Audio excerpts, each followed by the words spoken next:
খবর 24 সাথে আপনাকে স্বাগত। নতুন নতুন খবর জানার জন্য আমাদের চ্যানেলে চোখ রাখুন।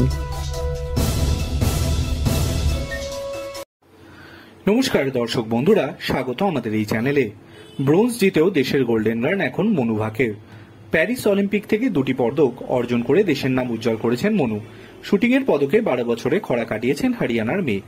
22 বছরের মনুতে এখন মন্ত্রমুগ্ধ গোটা দেশ, আর অলিম্পিকে পদক জিতলে ভাগ্য বদল। জোড়া পদকের দৌলতেই দেশের মুখ হয়ে উঠেছেন মনু। তাকে দিয়ে বিজ্ঞাপন করাতে মরিয়া বড় বড় সংস্থা। কোটিপতি আগেই ছিলেন মনু। বিভিন্ন টুর্নামেন্ট এবং ব্র্যান্ড স্পন্সরশিপের দৌলতে মাত্র 22 বছর বয়সেই মনু ভাকের সম্পত্তির পরিমাণ আনুমানিক 12 কোটি টাকা। এবার আরও সম্পত্তি বাড়তে চলেছে মনুর। প্রতিদিনই তার কাছে আসছে বিজ্ঞাপনের প্রস্তাব।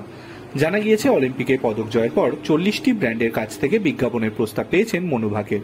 অলিম্পিকের 3য় পদক অর্জনের লক্ষ্যে আপাতত স্থির মনু, তবে তার এজেন্সি ইতিমধ্যেই বেশ কিছু বিজ্ঞাপনের প্রজেক্টে সই করেছেন। অলিম্পিক পদক জেতার পর শুধু মানই নয়, দরও বেড়েছে মনুর। আগে যেখানে বিজ্ঞাপন পিছু 20 থেকে 25 লক্ষ টাকা নিতেন, এখন তার ফি 6 থেকে 7 গুণ বাড়িয়ে দেওয়া হয়েছে। রিপোর্ট অনুযায়ী এখন বিজ্ঞাপন পিছু 1.5 কোটি টাকা চার্জ করছেন মনু।